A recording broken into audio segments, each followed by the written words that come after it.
well, tidal flooding could be a big problem in the usual spots like Norfolk, especially if storm drains can't keep up with all this rainfall. 10 on your side's Ethan Krause has team coverage on storm preps.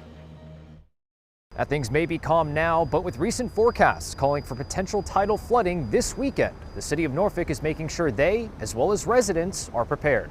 With possible heavy rain and potentially strong winds this weekend, the city of Norfolk is reminding folks to be aware of potential flood zones. Making sure that you know your flood risk in your area, making sure that you are informed of what time the high tide's going to be as we get closer to those tidal events, which may cause some flooding across the city, and making sure that you have a plan. If your area is low-lying, knowing that you may need to move your car. According to the city, crews have been clearing stormwater infrastructure and hotspots all week. Additionally, floodgates around the city will close as the weather approaches.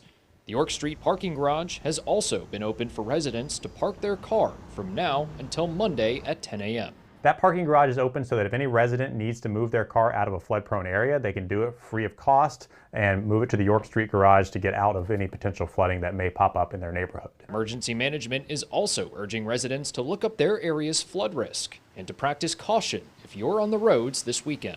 The thing about our area is we do have roadways that flood every time we get a tidal event like this. So we're just encouraging people that if you don't have to go out during the high tide cycle, which is going to be around that lunchtime hour on Sunday, just stay at your location. Don't drive through floodwaters. The city has a partnership with Waze, and when flooding occurs, the map will show you roads that may be flooded. So it will then navigate you around those roads, and also allows for people to report flooded roadways and kind of give it a thumbs up if there's still water in those areas, so that others are informed that, hey, that road's still flooded, probably want to go around it.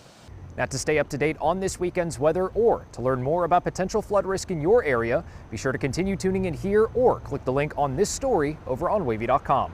In Norfolk, Ethan Krause, 10 on your side.